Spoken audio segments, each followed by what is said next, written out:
Wala nang maraming paligoy-ligoy pa, diretso sa punto na. Maiksi lang ang komentaryo, pero diretso sa punto. Maraming kuro-kuro, may tiwali, may totoo. Dito, sa puntong diretso tayo. Punto, diretso. Ang isa pa kasing nagpahamak talaga kay Loren, ito ring anak niya, itong si Leandro. Masyado niyang itong si Leandro, lumaki ang ulo. Lumaki ang ulo. Totoo ang yaman-yaman niya. Oh, totoo ang yaman-yaman niya ni ni Leandro. Kasi naman mayaman naman talaga ang pamilya niyan. Ang ama niyan, yung asawa ni Loren bagamat hiwalay na yan. Si Antonio Libeste, dating gobernador ng Batangas. Saka negosyante yan. Malawak ang mga lupa niyan sa Batangas. Si Antonio Libeste, yung nakulong dahil nakapatay ng AIDS. Kaya kumbaga, mayaman talaga naman itong si Leandro. Tapos syempre si Loren din, sikat, senadora, public personality, public figure. Pero bago pumasok sa politika si Leandro, yun na nga, yung nagnegosyo ng solar. Sabi ni Loren, genius eh. Genius. Pero sa totoo, hindi naman pagiging genius yun, magulang. Magulang yun. Magulang. Bakit magulang? Nagtayo ng kumpanya sa solar. Kinuha yung franchise galing sa Kongreso. Sino ang lumakad ng legislative franchise? Si Loren. Paano linakad ni Loren? Ay, senadora siya eh. Siya pa yung may hawak ng Senate Committee on Finance. Ibig sabihin, yung national budget taon-taon siya. Sa kanya yon dumadaan. Kay Loren. Ganon ka-impluensya si Loren nun. At the same time, malapit sila kay Duterte, kay Digong. So, naaprubahan ngayon yung prangkesa. Nakuha ni Leandro yung prangkesa, solar para sa bayan. Mahirap makakuha ng prangkesa, lalo pat ang kinuha nilang prangkesa ng solar ay buong Pilipinas. Kinuha ni Leandro. Ngayon, dahil siya yung may legislative franchise, yung mga kontrata sa Department of Energy, sila rin ang nakakuha. Kumbaga na-corner nila. Exclusive. Yun na nga. Parang sabi nga ni Ombudsman Boying Rimulya, parang ginawa na nilang pag-aari ang araw eh. 'Di ba? Yan yung ginawa ni Kaya sabi nga ni Loren Legarda, genius yung anak niya. Ngayon, saan nagkapera itong si Leandro? Dahil mayroon siyang mayroon siyang legislative franchise dahil exclusive ang mga kontrata niya sa DOE. Kumbaga nakuha niya yung exclusivity, nagtayo na naman siya ng bagong kumpanya sa solar. Imagine niyo, ang dami niyang tinayong kumpanya. Yung itinayo niyang kumpanya sa solar, bininta niya ngayon kay Manny Pangilinan. Billions din yun. Billions. Kumita siya ng malaki doon sa pagbinta ng solar company niya. Pero yung solar para sa bayan na binigyan ng legislative franchise, hindi nag-take off, wala namang accomplishment. Ibig sabihin, kinuha mo lang yung legislative franchise, hindi mo naman tinupad yung yung conditions doon na ikaw i-develop mo ang solar industry ng Pilipinas. Kumuha siya ng mga kontrata sa Department of Energy, ilang halaga noon? 10 billion? Hindi naman siya nag-comply. Kaya siya ngayon kinakasuhan. Bakit? Ang plunder doon ay ito.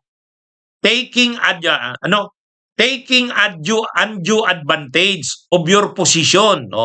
Sino yung nag-take ng undue advantage of your position? Si Loren. Ginamit niya yung advantage ng posisyon, yung influence niya, yung authority niya, yung kapangyarihan niya. Para mag-unjust enrichment. Yung hindi makatarungang pagpapakayaman. Bakit hindi makatarungan ang pagpapayaman, unjust enrichment? Imaginein mo, kinuha mo yung legislative franchise, hindi mo naman dinevelop ang solar industry. Kinuha mo yung mga kontrata sa DOE, exclusive.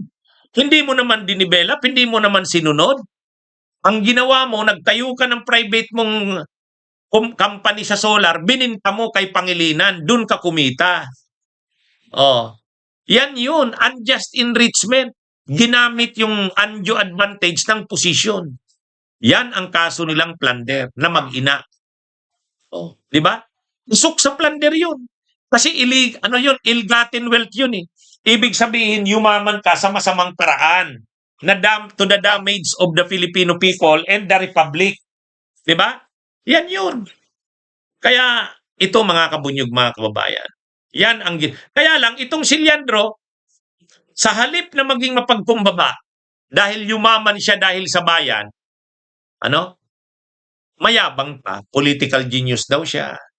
O, tapos sumama na naman sa kampo ng Duterte. Yun, doon na naman siya nagkalitsi-litsi. Nagkalitsi-litsi siya sa pagsama sa mga Duterte. Bakit? Bakit nagkalitsi-litsi? Unang-una, may mga rally ang mga DDS, siya ang nagpapadala ng mga tao. Ginagastusan niya yon, malaking gastos niya doon. Oh. Tapos ano pa? Ngayon, dahil mukhang nag-iisip siyang tumakbong gobernador o kung ano man doon sa politika ng Batangas, ay ang kalaban nila doon si Executive Secretary Recto. Oh. So, ang lumalabas ngayon, may plinano na i-frame up si Recto para masira. Na, kunwari, ito ay may hinire na mga babae, mga mamahaling babae, mga batang-batang babae. Tapos may involved na droga doon. Ngayon, itong mga babaeng ito yung mag-i-expose kay Recto. Yan na yung tinatawag na honey trap. Sino ang nagkausap? Yung isang DDS na dating congressman na si Jing Paras, kaibigan nito ni Libeste. Yun ang may kausap na talent manager. Oh. Yung talent manager ang naghalap ng mga babae. Pero ang magpipinance noon, kasi pera siyempre yon, 6 million ang involved na pera, ang magpipinance si Leandro Libeste. Oh, paano na ngayon yan? Diyan na naman, may problema na naman si Leandro Libeste doon. Papasok yan sa qualified human trafficking. Papasok sa qualified human trafficking. Non-bailable. Kaya sa totoo lang, alin man dun sa dalawa. Bumagsak man si Leandro Libeste sa plunder, bumagsak din sa qualified human trafficking, pareho pa rin non-bailable. Yan yung nangyari dito mga kabunyog, mga kababayan. So parang ang kaso ni Leandro Libeste katulad ni Mike Defensor. Plunder at qualified human trafficking. Alin man dun ang mauna. So ngayon, bakit nangyari lahat yan kay Libeste? Ay sumama siya kila Chavit, sumama siya kila Jing Paras, sumama siya kila Eric Celes, sumama siya kay Marcoleta, sumama siya kay Mike Defensor. Yun ang nasamahan niya eh. Ganon din si Loren, sumama kay Leandro, ay kay Cayetano, sumama kay Amy, sumama kay Marcoleta, yun. So yun ang sinamahan ng mag-ina eh. Di ba? Yun ang sinamahan ng mag-ina. Doon sila nagkasira-sira, Doon sila nagkasira-sira. Kaya ngayon, iniimbestigahan ngayon itong si Leandro doon sa honey trap. Oh. Pinatawag siya sa NBI kahapon, hindi siya sumipot. Inireset sa August 11. So, titingnan ngayon kung sisipot siya o hindi. Pero kapag hindi siya sumipot diyan, tutuloy yan. Lalabas na naman yan ang kaso niya dyan, qualified human trafficking. Saan sila nagkasira-sira na mag-ina? Una si Loren, sumama kay Cayetano, sumama kay Amy, sumama kay Marcoleta. O doon siya napasama, doon siya nagkasira-sira. Ito namang si Leandro, sumama dito kay Kong Miao Barsaga, sumama kay Eric Celes, sumama kay Jing Paras, sumama kay Mike Defensor, yun. Yan na yung nangyari sa kanila. Bunyog, halikan na kasama ka.